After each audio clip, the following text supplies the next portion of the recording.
I met Dr. Leland about 10 years ago. We were both lobbying for the benefits of Medicare beneficiaries. I had worked for many years with older adults in nursing homes, and I was frustrated by changes in policy and how national policy changes were impacting what I could do with my clients. One of the projects that she's working on now actually is a national scale trial where she's looking at different ways to provide care for older adults who have dementia and are residing in nursing homes. And that's a really pivotal study. We are one of the first PCORI studies that's been funded in nursing homes.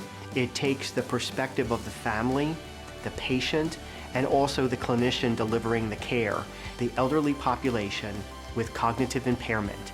The services we have for them are currently inadequate. I spend a lot of time with my grandmother and my 2 great aunts, and when I have those challenging days, I think back to what would I want the therapist to do who is working with my loved ones. She is looking at policy, she's looking at the healthcare industry as a whole, and really trying to figure out how do we move forward so that rehabilitation can have the best outcome for our patients, and at the same time also make sure that we're being innovative and really anticipating what the next change in the industry is. The broader healthcare environment, it's changing so fast. It's being able to prepare students for a health system that we don't even know what it will look like in 5 years. PITT benefits by having Natalie here practically in the fact that she draws more attention to our health services research in rehabilitation. Again, health services research is not new, but it's new to rehabilitation, and there are really only a handful of scientists nationwide in any discipline of rehabilitation that have the skill set that she has. But she also is highly collaborative, so Natalie has been heavily engaged with our health services researchers in physical therapy, in audiology,